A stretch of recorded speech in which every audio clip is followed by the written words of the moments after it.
It's Monday, April 1.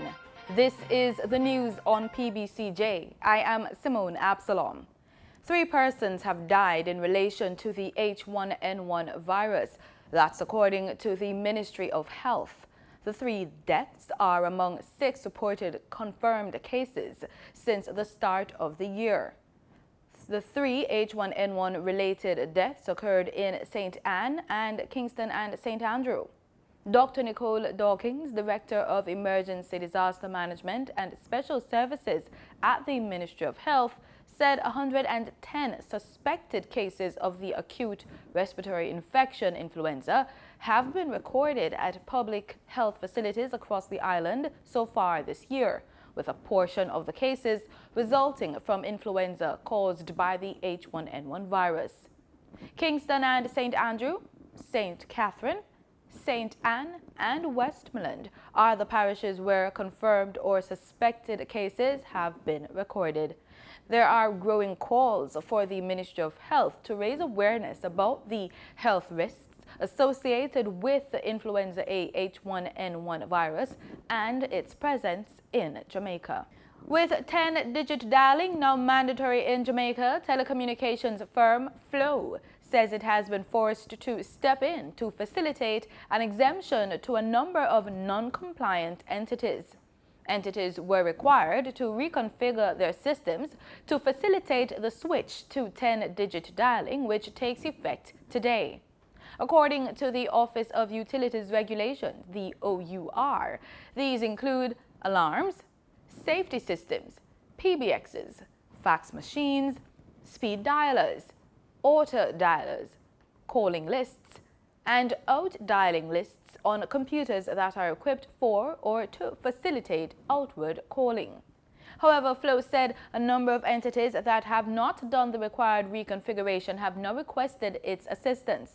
Flow said it has advised the OUR of its decision and pointed out that it would have to make some further adjustments on its network to facilitate the exemption, which will not affect those entities with compliant systems.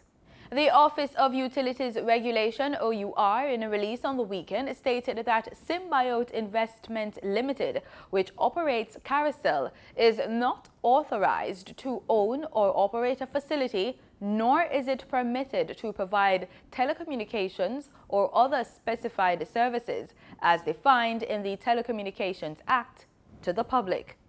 The announcement follows a Court of Appeal decision on March 29, 2019.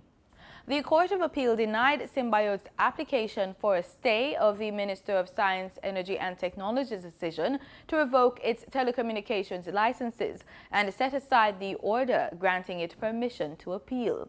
The court's decision upheld the 2018 December Supreme Court decision to deny Symbiote's application for leave to apply for judicial review of the minister's decision.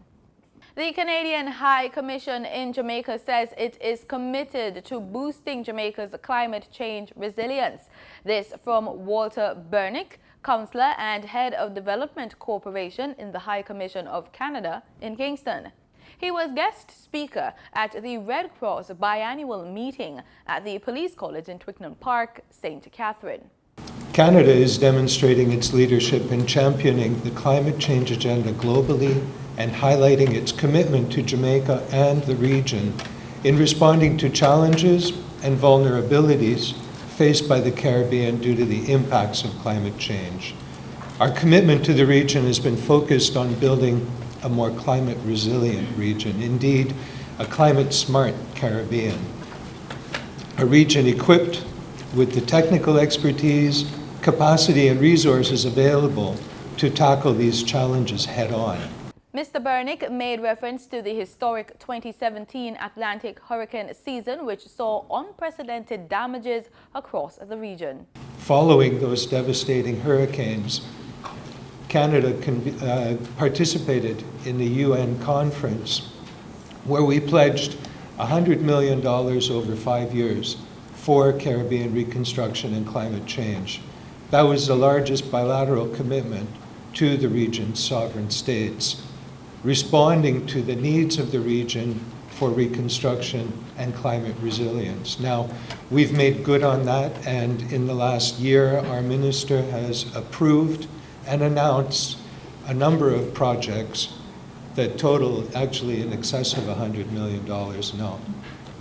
We're focusing on reconstruction, disaster risk management, climate change adaptation, and mitigation. The Red Cross remains the largest humanitarian and relief agency in the world and has been active in Jamaica since 1948. Chief of Business Banking and Public Sector Engagement at Jamaica National Bank, Ryan Parks, is warning Jamaicans that borrowing to supplement their income could quickly lead to a tragic addiction to credit. Speaking to teachers at an investment seminar organized by the Jamaica Teachers Association in Mandeville recently, he said, quote, "It is a fact that the salaries of our teachers and others in the civil service, particularly the police and nurses, are not comparable to the workload they carry, with the average entry-level teacher earning a net salary of about $90,000 per month, or slightly more than $1 million after taxes annually," end quote. The business banker said as a result, some people develop a habit of borrowing, which leaves them saddled with debt to the point where their net pay is $0. Mr. Parks advised teachers and other professionals to instead develop a discipline of frugal managing their finances despite the size. Gloucester Avenue in Montego Bay, St. James, popularly referred to as the Hip Strip, has been renamed Jimmy Cliff Boulevard. The reggae icon, whose birth name is James Chambers, was born in Somerton District, St. James. He is known for his lead role in the cult movie classic The Harder They Come and numerous reggae hits, including Many Rivers to Cross and Wonderful World, Beautiful People. It is our pleasure, our honor, to honor Jimmy Cliff tonight. Will you please stand? I am very thankful for this honor. I want to thank all people that have spoken before. Minister Grange, Minister Bartlett, the mayor, the councillor, deputy mayor. I thank you all. It's highly appreciated by me. I thank my beloved wife, our 2 children, Lilty and Aken, and all my family. I'm eternally grateful for the support that you've been giving me over these years. Indeed, it was many rivers to cross. It was so hard to find my way over. Wandering I've been lost as I traveled along the white cliffs of Dover. Indeed, it has been. There are additional plans to pay homage to the reggae icon. The Ministry of Tourism has announced a plan to build a museum in his birthplace, Somerton, as well as restoration work at a waterfall.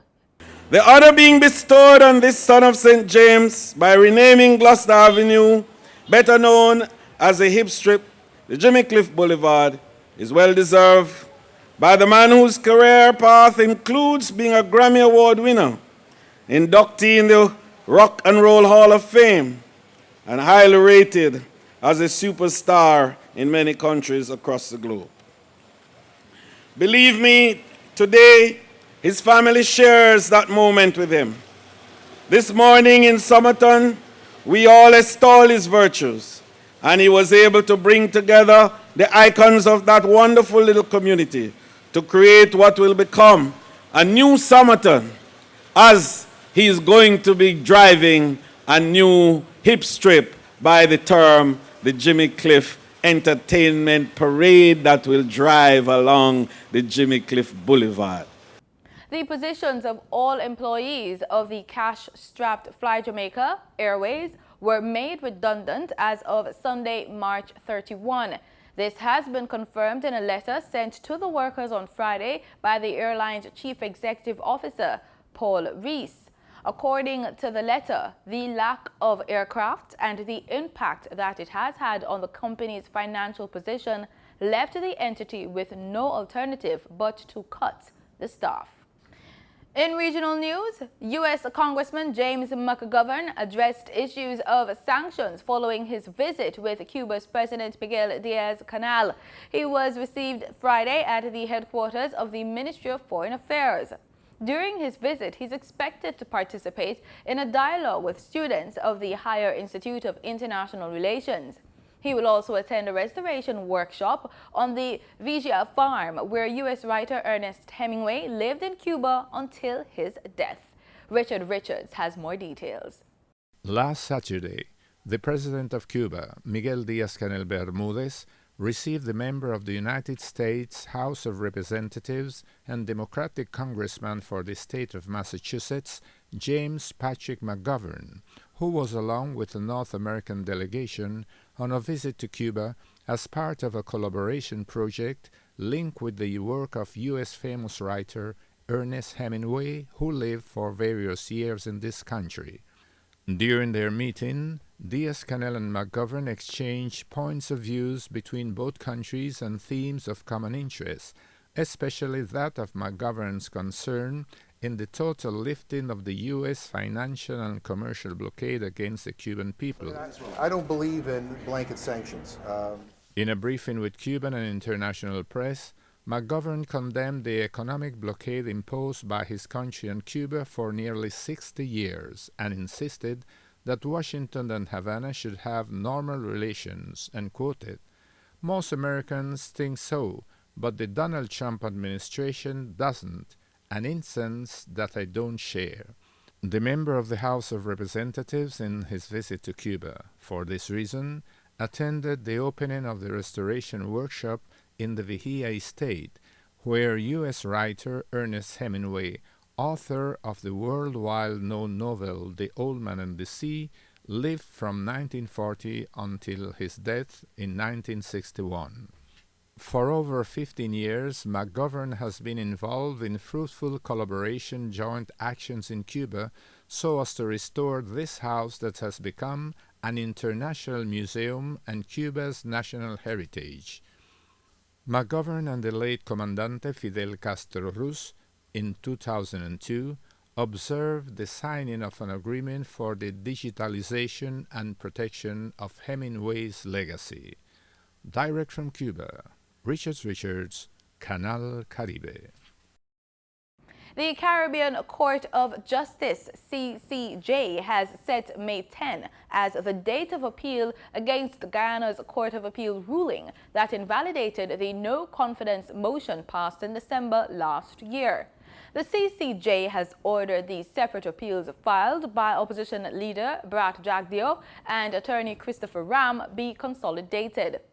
Cross appeals should be filed by Monday, April 8, and a pre-trial date is set for April 24.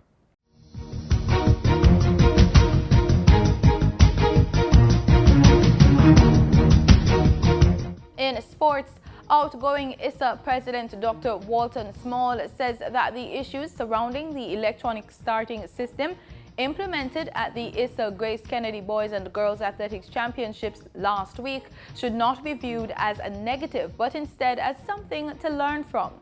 Many coaches, their athletes, and other track and field enthusiasts complained about what they described as inconsistent officiating related to athletes being judged to have falls started in various races, with some being ejected while others were shown warning or green cards and allowed to compete. However, Small said that the equipment will continue to allow all involved at champs to experience the meet under international conditions. And that's the news on PBCJ. I'm Simone Absalom. Pleasant viewing.